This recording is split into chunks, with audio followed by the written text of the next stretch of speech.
Graça e paz, família Nova Jerusalém. É com grande satisfação que eu estou mais uma vez aqui para compartilhar com vocês uma palavra de Deus. Eu gostaria que você se sentisse muito à vontade agora para ouvir uma palavra do nosso Pai Celestial para o seu coração. Então nós vamos agora abrir as nossas Bíblias no Evangelho de Lucas, capítulo 2, versículo 8 a seguir. Evangelho de Lucas, capítulo 2, versículo 8 a seguir, diz assim a palavra de Deus. Havia naquela mesma região pastores que viviam nos campos e guardavam o seu rebanho durante as vigílias da noite. E um anjo do Senhor desceu aonde eles estavam, e a glória do Senhor brilhou ao redor deles, e ficaram tomados de grande temor. O anjo, porém, lhes disse: Não temais, eis aqui vos trago boa nova de grande alegria, que o será para todo o povo. É que hoje vos nasceu, na cidade de Davi, o Salvador, que é Cristo, o Senhor. E isto vos servirá de sinal. Encontrareis uma criança, envolta em faixas e deitada na manjedoura. E subitamente apareceu com o anjo uma multidão da milícia celestial, louvando a Deus e dizendo: Glória a Deus nas maiores alturas, e paz na terra entre os homens, a quem Ele quer bem. E ausentando-se deles os anjos para o céu, diziam os pastores uns aos outros: Vamos até Belém e vejamos os acontecimentos que o Senhor nos deu a conhecer. Foram apressadamente e acharam Maria e José e a criança deitada na manjedoura. E vendo, divulgaram o que lhes tinha sido dito a respeito deste menino. Todos os que ouviram se admiraram das coisas referidas pelos pastores. Maria, porém, guardava todas essas palavras, meditando-as no coração. Voltaram então os pastores, glorificando e louvando a Deus por tudo o que tinham ouvido e visto, como lhes fora anunciado. Queridos irmãos, eu gostaria de pensar com vocês nessa manhã sobre a resposta que Deus tem. Qual é a resposta de Deus para a humanidade? Eu quero começar pensando com vocês que muitas vezes nós estamos guardando as mesmas esperanças que tinham as pessoas na época do nascimento de Jesus. Quais são as nossas esperanças nos dias de hoje? O que nós esperamos de Deus? Qual é a resposta que nós queremos de Deus para a nossa sociedade, para o nosso mundo e para a nossa vida? Diante dessa pandemia que nós vivemos, diante dessa quarentena e diante de outras situações, o que nós esperamos que Deus faça? Como que Deus poderá agir nos nossos dias? Qual é a nossa expectativa? O que você tem esperado de Deus? Recentemente nós tivemos um movimento muito interessante de muitos pastores. Acho que alguns devem ter recebido no WhatsApp algumas mensagens, que haveria um dia de oração e jejum por todo o país, vários pastores de várias denominações, se não me engano, quase todas, batistas, da Assembleia de Deus, da Igreja Presbiteriana, de igrejas pentecostais tradicionais, todos orando, esperando talvez um grande sinal, talvez a cura do coronavírus de uma vez por todas, um grande milagre.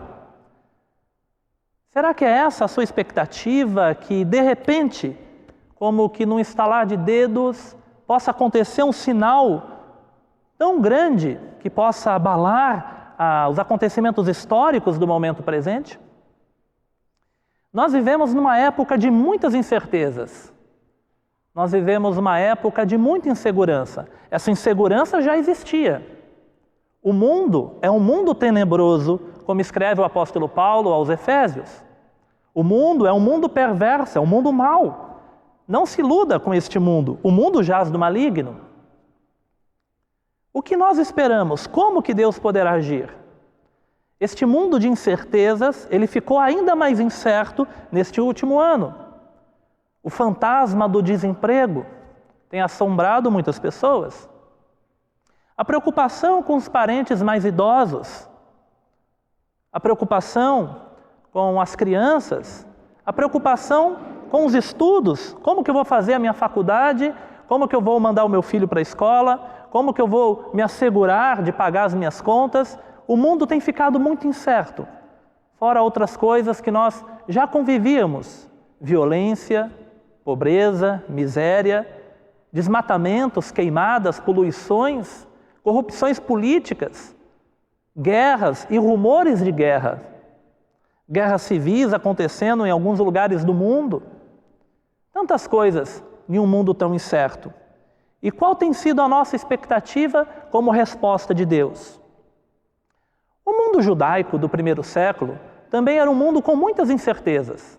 Aquele mundo do primeiro século, ele também vivia as suas crises. Quando Jesus nasceu, o povo de Deus, o povo judeu, ele estava sem autonomia política. Não existia mais o Estado independente de Israel. O que Israel tinha era um rei, que nem mesmo era judeu, um rei muito violento, muito mau, o rei Herodes, que era um fantoche do Império Romano, era uma marionete do Império Romano. A comunidade que Jesus vivia, aonde Jesus nasceu, aonde Jesus cresceu, era uma comunidade que tinha, assim como nós, e talvez até num nível maior, muitas incertezas e preocupações. A fome às vezes atingia muitos lugares, as mulheres não tinham muita liberdade, doenças, não como o Covid, mas como a lepra, assolava tantos lugares. Vocês já observaram quantos doentes procuravam Jesus? Quantos cegos? Quantos endemoniados? Quantos leprosos? Eram tantos doentes que João chega a escrever que, se fosse escrever todos os sinais miraculosos que Jesus fez, o mundo nem caberia de livros, numa força de expressão, mas evidentemente uma grande quantidade de doenças existia e assolava aquelas pessoas. Uma época que não tinha os remédios, os antibióticos e a medicação que temos nos dias de hoje. Eu quero que você pense um pouco nas incertezas da época do nascimento de Jesus. Você deve conhecer bem a história da matança dos inocentes.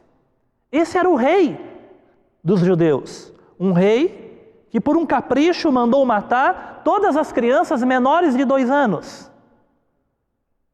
Graças a Deus, nós não vivemos essa realidade no nosso país. Mas na época do nascimento de Jesus, havia um rei cruel, a ponto de determinar o assassinato em massa de crianças. Agora tem uma outra história que talvez você não saiba, mas quando Jesus era adolescente, próximo da cidade de Nazaré, houve uma certa revolta popular e os romanos invadiram a cidade e eles mataram cerca de 10.000 pessoas. Muitas delas crucificadas. Fato que é atestado pela história. Historiadores, não de hoje, mas daquela época, deixaram registrado quando uma cidade vizinha a Nazaré, na época da adolescência de Jesus, ela foi invadida pelo exército romano e milhares de pessoas foram chacinadas, mulheres violentadas e homens crucificados.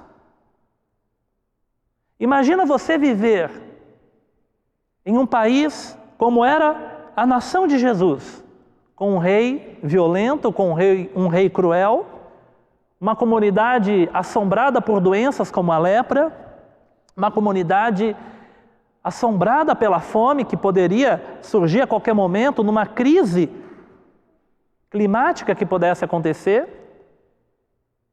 uma sociedade que via passar pelas suas estradas soldados, não soldados judeus, mas soldados romanos, soldados invasores. Havia muita afronta religiosa. a ponto de, em determinado momento, tentarem colocar uma imagem de uma divindade dentro do templo judaico. Havia afronta religiosa, havia medo dos romanos. Imagina você viver num país em que você vê desfilando pelas estradas soldados de um país adversário, de um reino dominador, que por qualquer motivo pode simplesmente sacar a espada e assassinar um ente querido.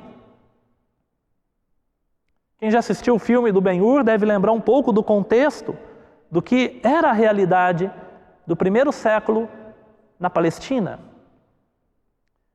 O que aqueles judeus esperavam? Quais eram as esperanças daqueles judeus?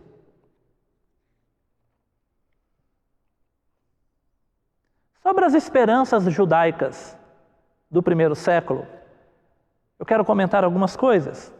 Os judeus esperavam alguns acontecimentos naquele momento. Quando nós passamos por situações de grande aflição, de grande estresse, de grande opressão, aqueles que têm fé em Deus olham para o céu e esperam uma intervenção divina. E acredite, não era diferente. O sentimento que nós temos quando passamos por uma dificuldade, que, como o salmista disse, eleva os olhos para os montes, de onde me virá o socorro. Muitos judeus daquela época, quando viam o seu país assolado, a sua gente humilhada, a sua gente crucificada, a sua gente sofrida, tinham algumas expectativas. Uma delas, baseada lá no dito de Moisés, em Deuteronômio, no capítulo 18, Moisés ele vai repetir por 2 vezes uma expressão, ele vai dizer assim: e o Senhor levantará no meio dos vossos irmãos um profeta semelhante a mim, a ele ouvireis. Uma das esperanças judaicas no primeiro século era que fosse surgir o profeta, que seria um profeta semelhante a Moisés. Aí eu pergunto para você, semelhante a Moisés, quem foi Moisés e o que Moisés fez? Moisés, o libertador da opressão judaica, lá da época da escravidão no Egito. Moisés, aquele que Deus levantou para enfrentar o faraó, um grande dominador, não só do Egito, mas hoje a arqueologia mostra que mesmo regiões palestinas estavam muitas vezes dominadas pelo reino egípcio. Havia fortificações egípcias espalhadas além do Egito, na direção justamente dos pequenos reinos, das pequenas reinos-estados ou cidades-estado palestinas. E Moisés surge para enfrentar esse faraó. E com grandes milagres e sinais, com 10 pragas portentosas, o faraó é humilhado, o Egito é arrasado. E o povo de Deus é liberto da escravidão e sai carregando riquezas do Egito. Logo, este povo é perseguido, mas não há o que temer. Na frente deste povo está um profeta poderoso em obras, em palavras. Estava Moisés. O mar vermelho vai se abrir, o povo vai passar e o exército do faraó será morto nas águas do mar vermelho. Agora eu quero que você imagine essa comunidade judaica do primeiro século, da época de Jesus, esperando a chegada do profeta semelhante a Moisés. Você que gosta de ler a palavra de Deus, você deve lembrar que em João, no capítulo 1, uma das perguntas que foram feitas para João Batista foi exatamente essa: tu és o profeta? E ele negou e disse não. Veja, a pergunta não foi, João, você é um profeta, mas é o profeta, porque havia uma expectativa que um profeta semelhante a Moisés fosse surgir. Muitos rabinos da época o distinguia do Messias. Havia uma expectativa do surgimento de um Elias, de um Moisés e do Cristo, do Messias. Nós sabemos hoje que Pedro vai pregar em Atos dos Apóstolos e ele vai dizer que o profeta semelhante a Moisés era o próprio Jesus. Mas o que os judeus esperavam no primeiro século era um profeta poderoso, a ponto de humilhar o Império Romano, assim como fez Moisés no Egito. Uma outra esperança judaica, essa aqui todos conhecem, era do surgimento do Cristo. E todos aqui sabem muito bem que a palavra Cristo é uma palavra grega para Machia, do hebraico, que é o ungido. E da onde que tiraram essa expectativa? Senão do rei Davi. O rei Davi foi o ungido do Senhor. E quem foi Davi? Davi foi o libertador de Israel também. Agora não o Israel escravo no Egito, mas um Israel que tinha um reino, mas sofria constantemente as invasões dos filisteus. Um Israel que vira e volta sofria invasões de outros povos adversários, inimigos da região palestina. Davi é o grande rei de Israel. Davi é o rei que levou Israel a um momento do seu o seu melhor momento na história. Quando a gente lê o tamanho da dominação de Davi e quantos reinos passaram a pagar tributos a Davi, nós percebemos que houve, na verdade, um pequeno império no Oriente. A dominação de Israel no governo de Davi, ela se ampliou de tal forma que vários reinos vizinhos eram obrigados a pagar tributo a Israel. E agora havia uma expectativa da chegada do descendente de Davi, porque o profeta Natã, ele havia profetizado que haveria um filho de Davi que traria um reino de justiça, de paz e um reino eterno. Essa perspectiva, essa esperança será fortemente crescida numa elevação cada vez maior com a pregação dos profetas maiores e menores. Nós vamos encontrar várias vezes a esperança de que haveria um filho da descendência de Davi que traria um reino de justiça, de paz e de transformação. Eu quero que você imagine a sociedade da época de Jesus esperando o surgimento do Cristo. O Cristo semelhante a Davi. O Cristo parecido com Davi. Vocês já notaram que muitas vezes Jesus proibiu de que fosse dito que ele era o Cristo? Jesus é o Cristo. Mas vocês já notaram quantas vezes Jesus pede para não falar que ele era o Cristo? Vocês já notaram que são poucas vezes que Jesus diretamente diz, eu sou o Cristo? No Evangelho de Marcos, havia demônios que clamavam e gritavam, tu és o Cristo, e Jesus os proibia de falar. Por quê? Vocês se lembram da confissão de Pedro? Em Mateus capítulo 16, nós lemos que Jesus pergunta para os discípulos, o que diz o povo que eu sou? E os discípulos dizem, o povo diz que tu és Elias, que tu és Jeremias, ou um dos profetas que ressuscitou. E Jesus pergunta, e vocês, o que dizem que eu sou? E Pedro vai responder, tu és o Cristo, o Filho do Deus bendito. Pedro diz, tu és o Cristo. E Jesus diz, bem-aventurado és tu, porque não foi a carne que te revelou, mas o Pai. Então Jesus confirma que ele é o Cristo. Mas no mesmo texto, que está lá em Mateus capítulo 16, versículo 16, no versículo 20, está escrito que Jesus proíbe os discípulos de contar para as pessoas que ele era o Cristo. Por que Jesus proibia os discípulos de contar, de divulgar que ele era o Cristo? Porque o Cristo que Jesus foi, não era o Cristo que os judeus esperavam. O Cristo que os judeus esperavam era um Cristo que jamais sofreria, jamais seria o servo sofredor, jamais seria crucificado. E isso nós aprendemos no próprio contexto desta revelação que Pedro recebe. Lá mesmo em Mateus capítulo 16, nós vamos ler na sequência, no versículo 22, quando Jesus começa a dizer, no versículo 19, Jesus começa a dizer que era necessário que ele fosse para Jerusalém, que ele sofresse muito, fosse morto e ressuscitasse. Mas no versículo 22, Pedro vai dizer, Senhor, de modo algum isso vai acontecer contigo. Como que Pedro, poucos versículos antes, afirma que tu és o Cristo, e agora ele diz, isso não vai acontecer contigo. Porque para Pedro, assim como para a maioria dos judeus, o Cristo jamais sofreria. O Cristo esperado era um rei glorioso, semelhante a Davi. Por isso Jesus proíbe que seja divulgado que ele é o Cristo, porque o Cristo que eles esperavam traria uma sensação que não era a verdadeira que Deus queria trazer para a humanidade. O Cristo esperado não era o Cristo enviado. O Cristo Rei de Israel, o Cristo que destronaria Herodes, o Cristo que transformaria Israel em um grande império, não era aquele Jesus que estava ali.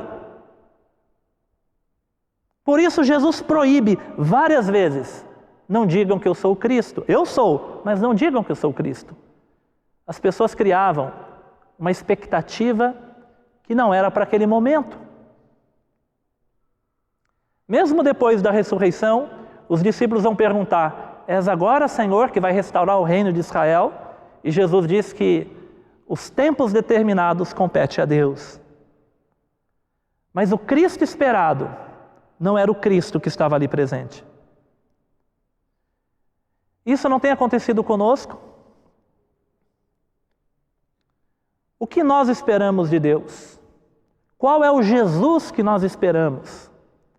Nós esperamos muitas vezes um Jesus semelhante a Moisés e semelhante a Davi.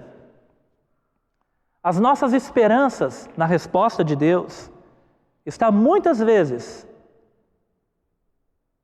no sentido de aguardar um Deus que vá humilhar os nossos adversários, que vá destroçar os nossos inimigos, que vá criar uma bolha de proteção à nossa volta, de forma que nós sairíamos ilesos como aqueles judeus que atravessaram o Mar Vermelho.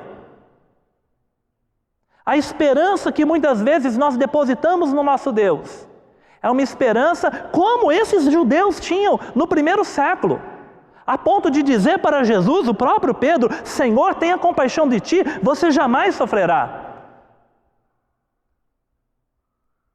Essa era a esperança judaica do primeiro século. Qual tem sido a nossa esperança? Será que ela não tem sido parecida com a esperança dos judeus?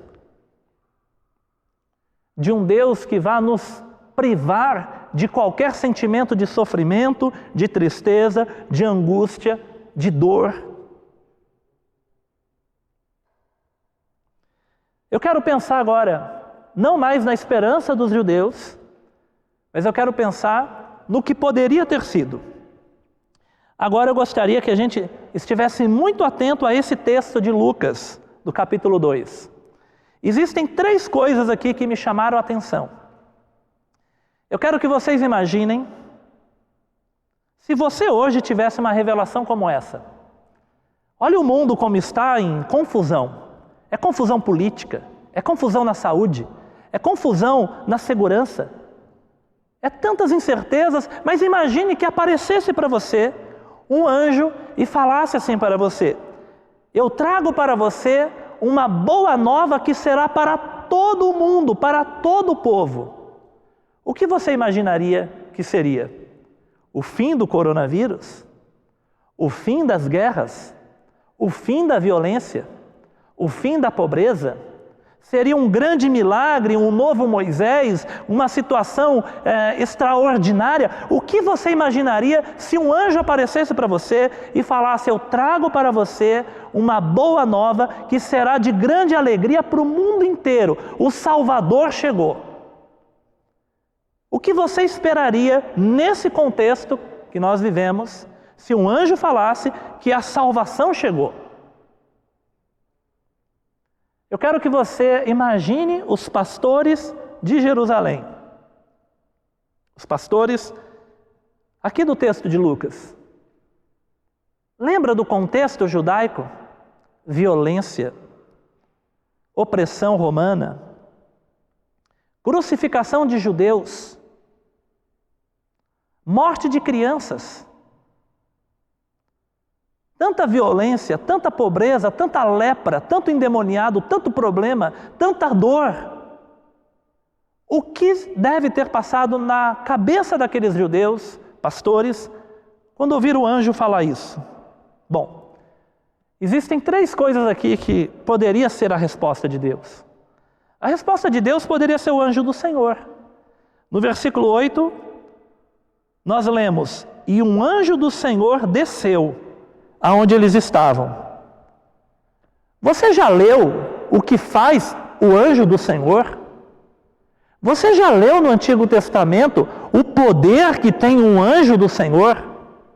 Nós lemos em Isaías capítulo 36, que em uma única noite, um anjo do Senhor saiu pelo acampamento da Síria, que cercava Jerusalém, e em uma única noite, um anjo do Senhor matou 185.000 soldados de Senaqueribe, o rei da Síria, que cercava Jerusalém na época do rei Ezequias. Em uma única noite, um anjo do Senhor matou 185.000 inimigos de Israel. Imagina, nesse contexto de opressão romana, um anjo do Senhor aparecendo em Jerusalém. Será que agora vai ser morto todos os romanos que oprimem o povo de Deus? Será chegado o momento que Deus vai intervir milagrosamente através do seu anjo? Nós lemos também em Crônicas. Nós lemos em 1 Crônicas capítulo 21, versículo 14, 26 e 27, que um anjo do Senhor feriu Israel, trazendo o juízo de Deus, e 70.000 pessoas morreram. Um anjo do Senhor feriu 70.000 pessoas. 1 Crônicas, capítulo 21, versículo 14 a seguir. Davi vê o anjo com uma espada desembainhada sobrevoando Jerusalém. 70.000 mortos. Um único anjo. Nós lemos no livro de Êxodo, também no capítulo 12, no versículo 23, que o Senhor iria passar ferindo todos os primogênitos do Egito e que iria passar sobre todas as casas o anjo destruidor. Mesma expressão destruidor aparece para o anjo em 1 Crônicas capítulo 21, versículo 14. Em uma única noite, um anjo passa pelo Egito e todos os primogênitos do Egito morrem, menos os que estavam na casa abrigada pela marca do sangue de um cordeiro. Eu poderia contar aqui várias passagens bíblicas das ações de anjos. Vocês se lembram que Pedro estava acorrentado, preso entre soldados, e vem um anjo e as cadeias de Pedro caem, a porta do cárcere se abre, Pedro sai para fora e um milagre instantâneo acontece? Vocês se lembram de Elias que caminhava e um anjo o acorda e lhe oferece pão e água? Os anjos de Deus estão espalhados por todas as Escrituras e eles são seres poderosos. Será que a esperança e a resposta de Deus estava nesse anjo do Senhor que apareceu? Os judeus aguardavam uma resposta de Deus e um anjo do Senhor apareceu. Na sequência nós lemos, no versículo 9, o anjo do Senhor desceu aonde eles estavam e a glória do Senhor brilhou ao redor deles. A glória do Senhor. A glória do Senhor nada mais é do que momentos especiais da história do povo de Deus, quando de uma forma visível as pessoas conseguiram perceber a presença de Deus. Aqui nós temos a descrição de um brilho, algo brilhou em volta dos pastores, e diz o texto que era a glória do Senhor. Eu posso me lembrar de várias passagens bíblicas. Nós temos, por exemplo, quando Moisés inaugura o tabernáculo, e a mesma coisa Salomão, quando inaugura o templo, diz a palavra de Deus que uma nuvem encheu o tabernáculo e depois encheu o templo, e a glória do Senhor apareceu lá dentro, e ninguém conseguia ficar de pé. E ninguém conseguia ficar de pé. A glória do Senhor apareceu em Jerusalém. Será que agora todos os inimigos de Israel vão cair? Será que a glória do Senhor, agora que se tornou visível, os pastores a viram, vai acontecer um sinal milagroso, os romanos serão expulsos, as doenças vão acabar, a opressão vai terminar? O que será que vai acontecer? Nós lemos também no livro de Êxodo, no capítulo 40, e nós lemos antes mesmo, no capítulo 16, versículo 10, que quando Arão fala com o povo, ele olha no horizonte e vê uma nuvem, e na nuvem estava a glória de Deus. E no capítulo 40 do Êxodo está escrito que aquela nuvem, durante o dia, ela protegia o povo do calor do sol. E durante a noite ela brilhava, porque a glória do Senhor estava naquela nuvem. E o povo à noite tinha luz, de dia tinha sombra. A glória do Senhor, caminhando pelo deserto de modo visível, protegia o povo de Deus. E agora, a glória do Senhor apareceu aqui no texto de Lucas. Será que a glória do Senhor está representando a chegada de algo portentoso, como aconteceu lá no livro de Êxodo? Mas não para por aí. Nós lemos no versículo 13: e subitamente apareceu com um anjo uma multidão da milícia celestial. Irmãos, se um único anjo matou 185 mil soldados de Senaqueribe, imagina você ver um exército de anjos, uma multidão de anjos. Com certeza, se os judeus pudessem ver aquela cena, se fosse algo visível para o povo de Jerusalém, olhar para o céu e ver uma multidão de anjos, com certeza eles iriam imaginar que era o fim do Império Romano, era a glória de Israel, era a restauração do reino de Israel. Que cena majestosa! Se coloque no lugar, um anjo aparece para você, uma luz brilha à sua volta, de repente você olha e você vê milhares de anjos. Eu quero fazer um pequeno desvio do sentido da minha mensagem e comentar uma coisa que me chamou muita atenção. Vocês já pensaram que Jerusalém era governada por Herodes, que Israel estava sofrendo a opressão romana e havia muitas incertezas e muitos problemas? Mas o anjo do Senhor estava lá, a glória do Senhor estava lá e uma multidão de anjos estavam lá. Se tornou visível neste momento, mas estava lá. Sabe o que isso me mostra? Que mesmo em meio às nossas opressões e aflições e incertezas, Deus não abandonou o seu povo. Deus não nos deixou. O sentimento que muitas vezes nós temos quando passamos por qualquer situação de aversão, de opressão, de tristeza, de decepção, um dos sentimentos mais comuns é: eu fiz alguma coisa errada e Deus me abandonou. Deus não está comigo. Deus não pode estar comigo porque esse sofrimento, ele não combina com Deus, não é possível. Mas ali em Jerusalém, uma Jerusalém oprimida e governada por um rei mau, ali no primeiro século, numa sociedade com muitas dores e sofrimento, havia uma multidão de anjos, o anjo do Senhor e a glória de Deus. Você já sentiu a presença de Deus? Eu quero te convidar a experimentar um evangelho que ele é mais do que intelectual.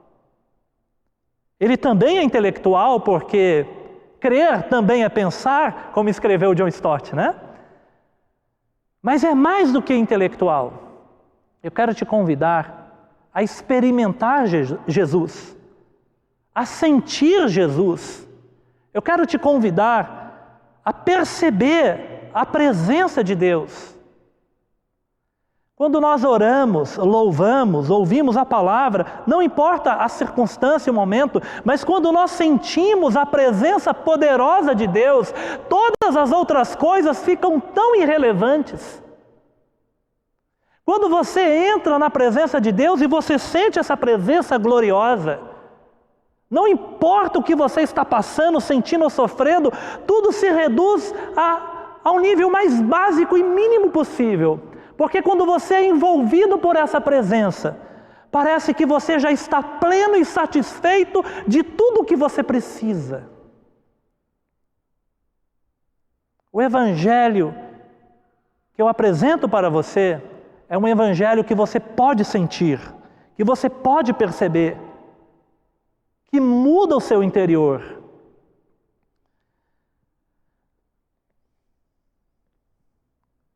Qual seria a nossa reação? Agora eu quero falar da resposta de Deus.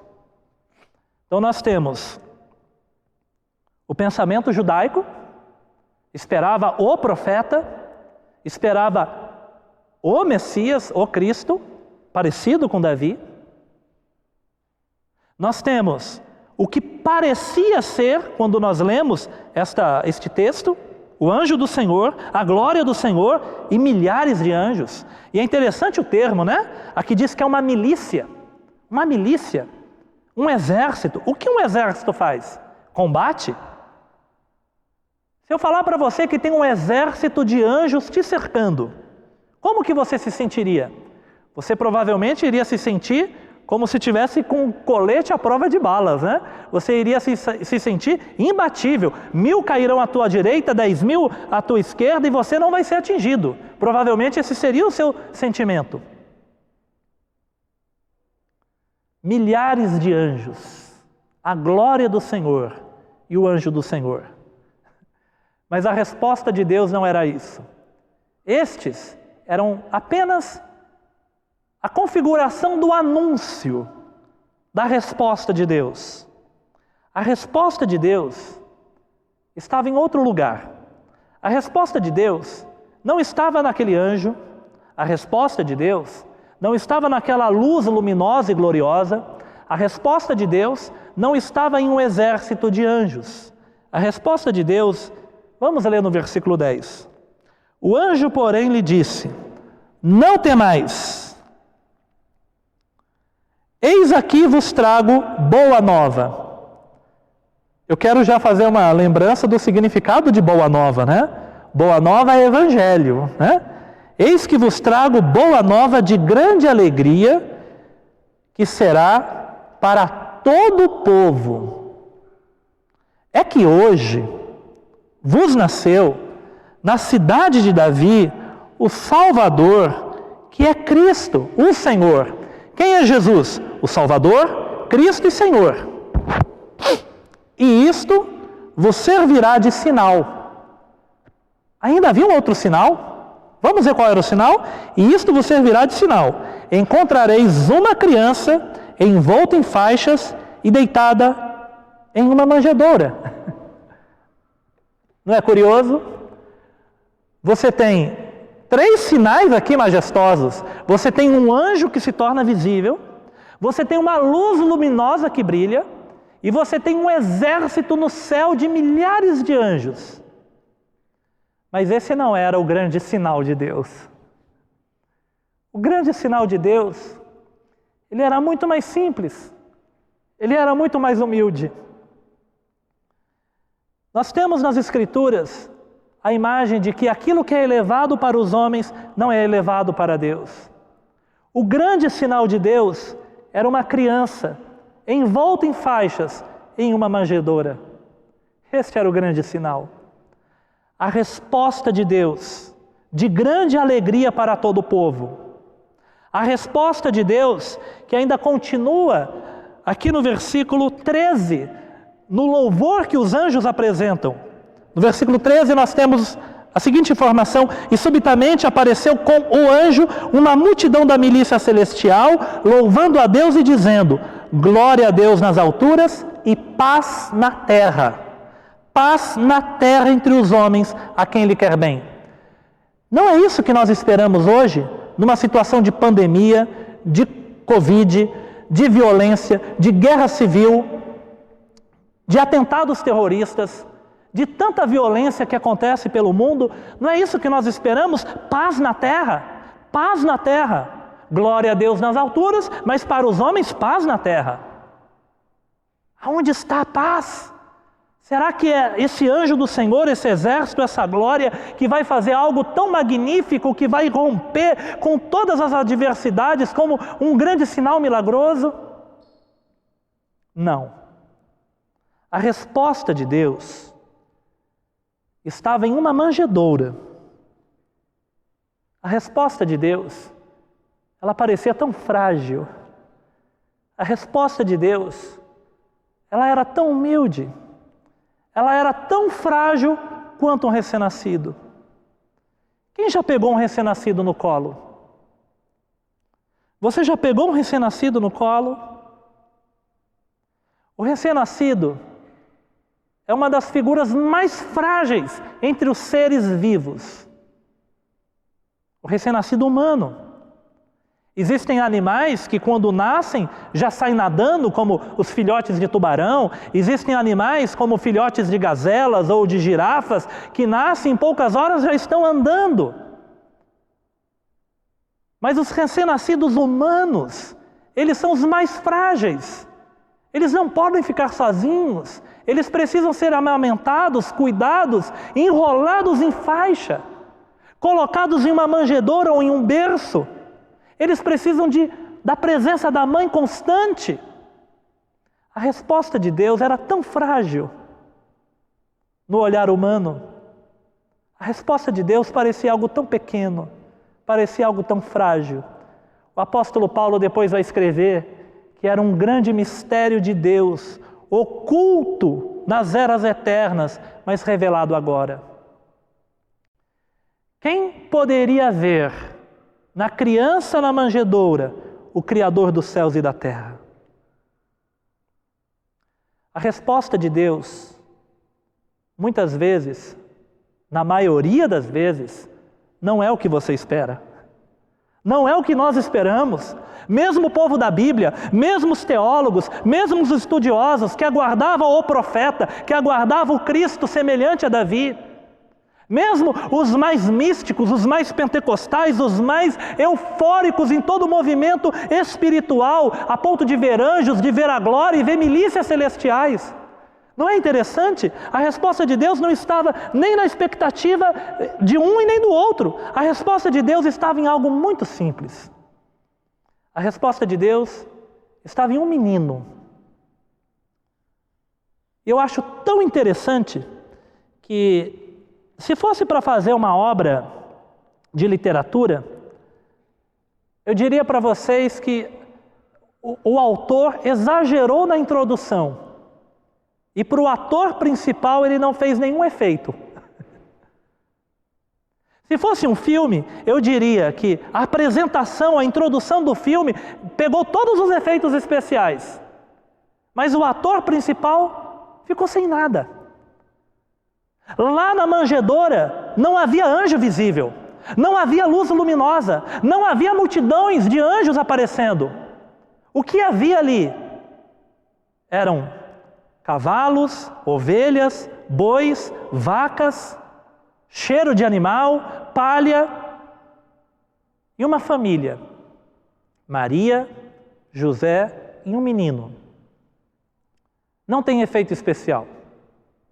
Não tem sinal miraculoso. Preste atenção, não é que Deus não faça, mas é o modo de Deus agir. E foi assim que Deus fez. A resposta de Deus, ela aparece na pessoa de Jesus, na humanização de Jesus. Tem um texto, depois procurem na internet, tem um texto muito lindo do pastor Hernandes Dias Lopes. Ele escreve: o Deus que vestiu pele humana, o Deus que vestiu pele humana. Pesquisem depois, agora não, tá? Mas é um texto maravilhoso, que trata justamente da humanização de Deus se tornando ser humano. Mas eu não quero nem aprofundar as questões teológicas que isso implica, mas eu quero pensar na resposta que Deus já deu. A resposta estava ali. A resposta estava em Jesus. A resposta estava no menino. A paz estava naquela criança. É dali que Deus traria a solução para a humanidade. Eu quero perguntar, por que então a humanidade de Jesus? Por que não poderia ser os anjos? Por que não poderia ser a luz gloriosa? Por que não poderia ser o anjo do Senhor? Por uma série de motivos. O primeiro motivo é que a única forma de resolver o problema principal da humanidade,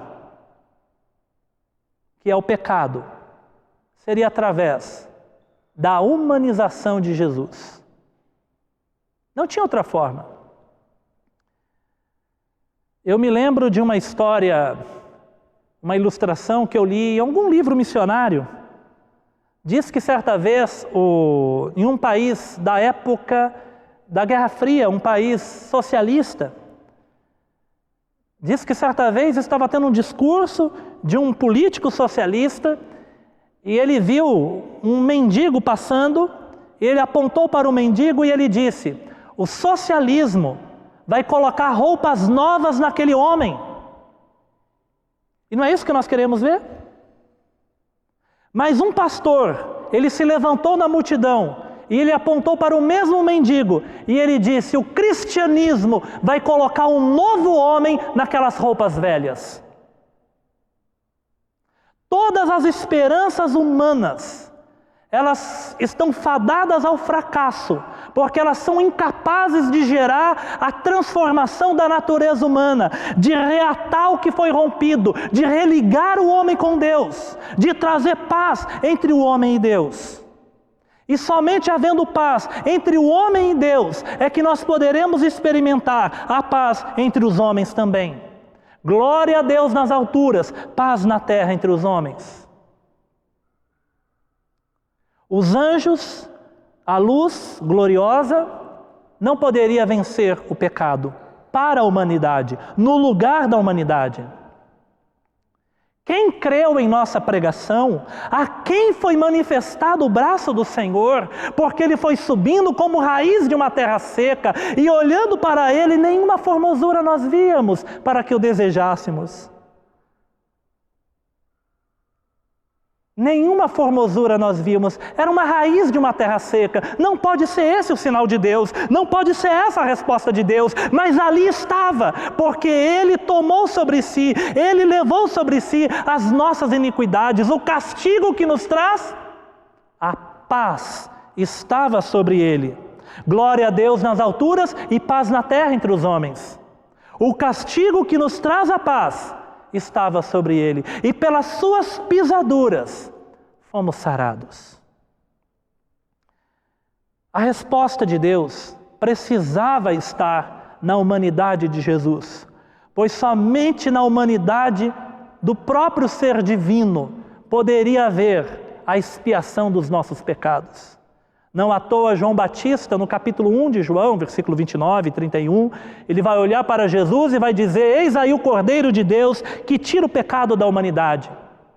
Jesus, a resposta de Deus precisava estar na humanidade de Jesus, pois em Hebreus, no capítulo 2, no versículo 17 e 18, vai dizer que Jesus, semelhante a nós, em tudo foi tentado, mas sem pecado, e Ele está pronto para nos socorrer.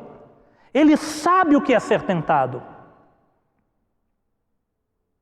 Pela primeira vez na história, nós podemos dizer que Deus soube o que é ser tentado. A Deus ninguém tenta, escreveu Tiago. Mas Hebreus diz que Jesus, em sua humanidade, e Jesus nunca deixou de ser divino, mas agora Ele assumiu perfeita e completamente a humanidade. Ele é tentado, mas sem pecado. E agora Ele conhece o que você sente, e agora Ele sabe o que você sente, e agora em Romanos capítulo 8, diz que Jesus está diante de Deus intercedendo por nós. A paz, que é a ausência de conflito, como é definido, né? Mas a ausência de conflito maior entre o homem e Deus. Somente através de Jesus poderia haver essa resposta. Moisés, um grande profeta, libertador dos hebreus da escravidão, não pôde transformar a natureza de ninguém, ainda que tenha libertado Israel da escravidão egípcia. Mas toda aquela geração pereceu no deserto. Davi, ainda que tenha sido um grande rei, jamais foi capaz de expiar nem os seus próprios pecados, quanto mais reatar o reino de Israel com Deus. Mas Jesus, Ele é o libertador do ser humano. Ele é aquele que nos tirou, não do faraó, não do Império Romano, não da doença como Covid ou como a lepra, mas Ele nos tirou da doença do pecado, Ele nos tirou do reino das trevas, Ele nos tirou do reino de Satanás e nos trouxe para o reino da luz, Deus nos transportou para o reino do Filho do seu amor, diz as Escrituras Sagradas. Por que a resposta de Deus precisava estar na humanidade de Jesus? Ninguém jamais viu a Deus. Ninguém jamais viu a Deus. Mas um dia, alguém disse para um homem: mostra-nos o Pai, e isso nos basta. E aquele homem olhou para aquele discípulo, e ele disse assim: Filipe, há tanto tempo estou com vocês e vocês não me conhecem? Quem vê a mim, vê o Pai. Este homem era Jesus. Hebreus capítulo 1, versículo 3, nos diz que Jesus é a expressão exata do ser de Deus. Nós jamais vimos a Deus. O ser humano jamais viu a Deus. Mas a humanidade pôde ver Deus encarnado, pôde ver Jesus. Jesus é a única fonte de ligação entre o humano e o divino. Por isso que Paulo escreve em 2 Timóteo capítulo 2, versículo 5, porque entre Deus e os homens não existe nenhum mediador a não ser Jesus Cristo, homem. Jesus Cristo, homem. Jesus Cristo, homem. A única forma de satisfazer a real necessidade da humanidade era pela vinda do Senhor Jesus em carne. Por isso que ali, naquele menino, estava a resposta que a humanidade precisava. Não que a humanidade queria, não que os judeus queriam, mas o que ela precisava. Por que a resposta de Deus está na humanidade de Jesus? Porque nós podemos imitar a Jesus. O Jesus glorioso ninguém pode imitar. Nós temos uma descrição no Apocalipse. Eu convido vocês para as aulas de Apocalipse, todos os sábados às 17 horas. Mas nós temos uma descrição de um Jesus glorioso em Apocalipse que ninguém aqui pode imitar. Cabelos brancos como a neve, olhos como chama de fogo, o seu rosto brilha como o sol, as suas pernas é como duas colunas de latão reluzente, a sua voz é como trovão. Quem aqui pode imitar o Jesus glorioso do Apocalipse? Mas a Bíblia te convida a imitar o Jesus que andou entre nós. É o mesmo Jesus. Mas é na humanidade que nós temos o exemplo para seguir. O apóstolo Paulo escreve em Filipenses capítulo 2, versículo 5: tende em vós o mesmo sentimento que houve em Jesus. Nós podemos ter o mesmo sentimento que houve em Jesus, o Jesus humano, que em tudo foi obediente ao Pai até a morte e morte de cruz. A descrição que Paulo faz é da encarnação de Jesus. É esse Jesus que Paulo nos convida a copiar o sentimento, a ter o mesmo sentimento. É esse Jesus que Paulo diz: sede os meus imitadores como eu sou imitador de Cristo. É esse Jesus que Pedro escreve em 1 Pedro capítulo 2, versículo 21. 1 Pedro capítulo 2, versículo 21. É esse Jesus que nós podemos copiar. Se você puder acompanhar, acho que vai aparecer aqui também o texto para você.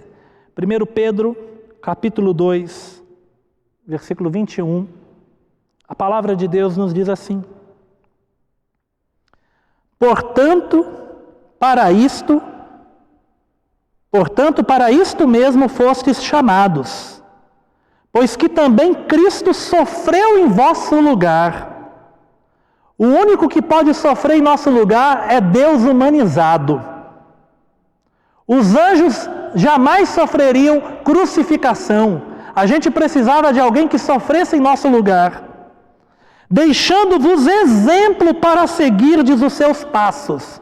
Vocês anotaram isso daqui? Deixando o exemplo para seguirdes os seus passos. Quem aqui pode seguir os passos do anjo do Senhor? Quem aqui pode seguir os passos de uma multidão de anjos? Quem aqui pode seguir os passos de um Deus que seja apenas transcendente, que não seja visível a nós? Ninguém. Mas quando Deus se humanizou, Ele disse: vinde após mim.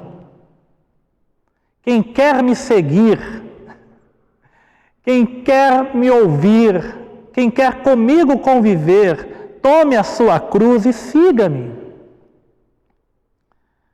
O qual não cometeu pecado, nem dolo algum se achou em sua boca, pois ele mesmo, quando ultrajado, não revidava com o traje. Quando maltratado, não fazia ameaças, mas entregava-se àquele que julga retamente, carregando ele mesmo em seu corpo sobre o madeiro os nossos pecados. Jamais o profeta que era esperado, o Messias que era esperado, como um rei Davi, jamais faria isso. Para que nós, mortos para o pecado, vivamos para a justiça, por suas chagas fostes sarados. Porque estáveis desgarrados como ovelhas, mas agora vos convertestes ao pastor e bispo de vossas almas.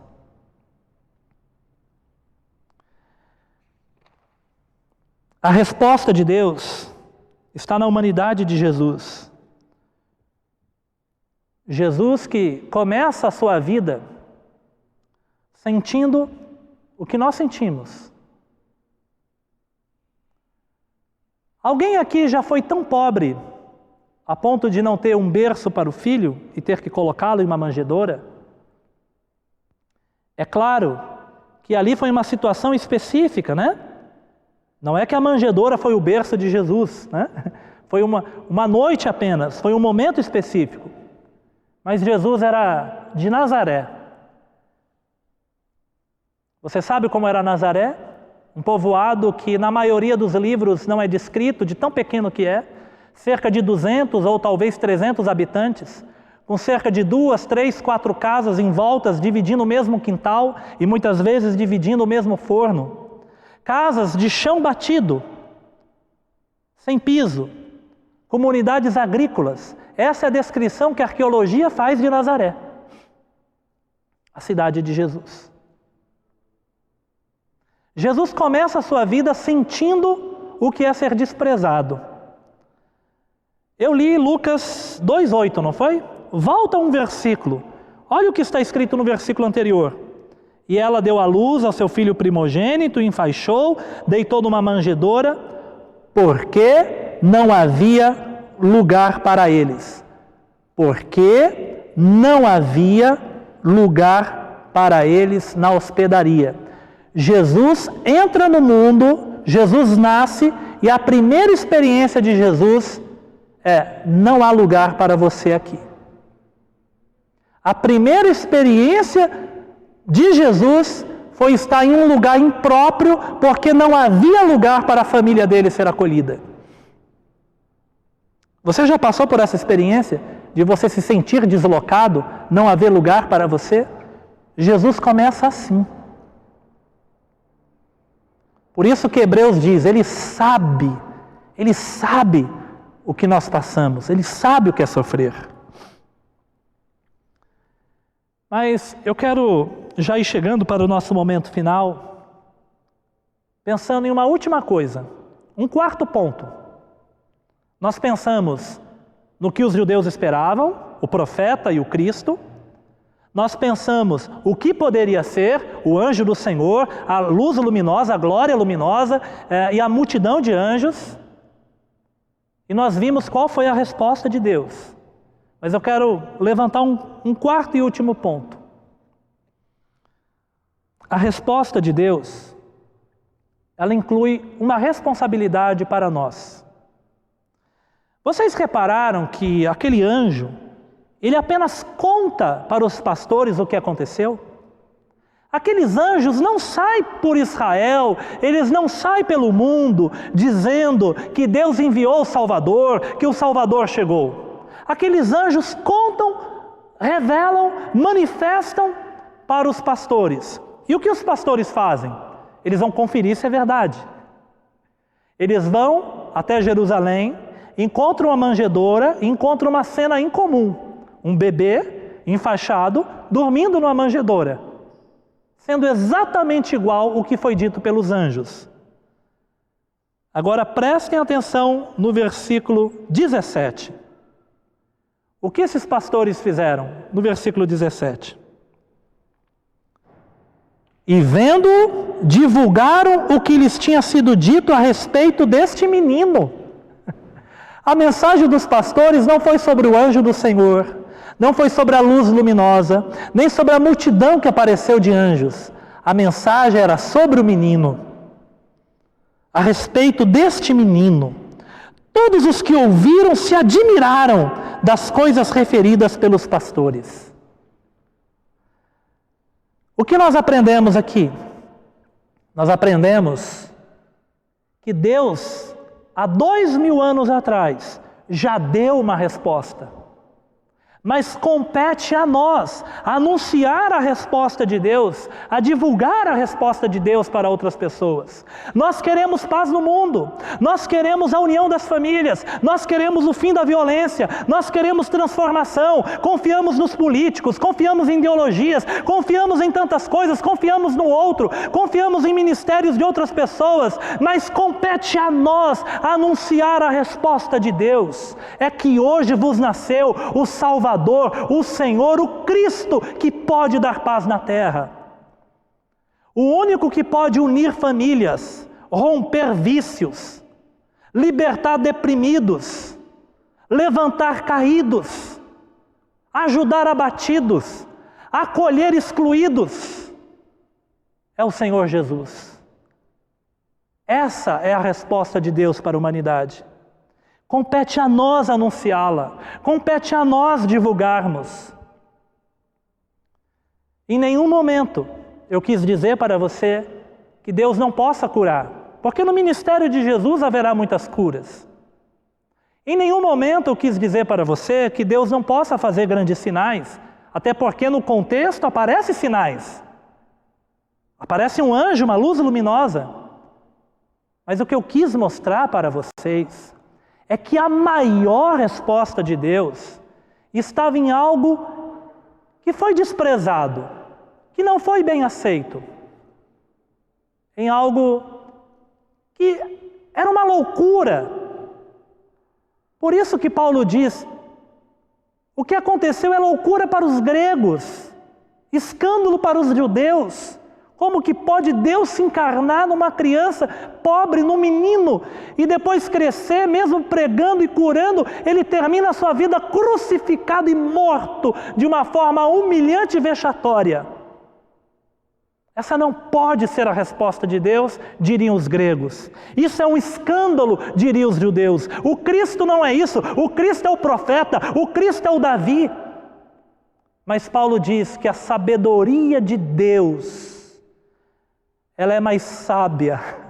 A loucura de Deus é mais sábia do que a sabedoria dos homens. Por isso, eu digo para você que Deus cura. Eu já fui curado, eu fui uma pessoa que com 6 anos de idade, eu fiquei desenganado por médicos e fui curado. Mas eu digo para você que hoje eu posso passar pela doença e pela cura. Eu sei que a maior resposta de Deus está na morte do Senhor Jesus pelos meus pecados e na minha reunião com Ele. Eu quero concluir essa mensagem lembrando a você, confie tudo o que você passa ao Senhor e enxergue na pessoa de Jesus a resposta que Deus te deu. A sua resposta já foi dada. Você que estava esperando uma mensagem para saber qual será a resposta de Deus para mim, a resposta de Deus para você é Jesus. Experimente, sinta e o busque.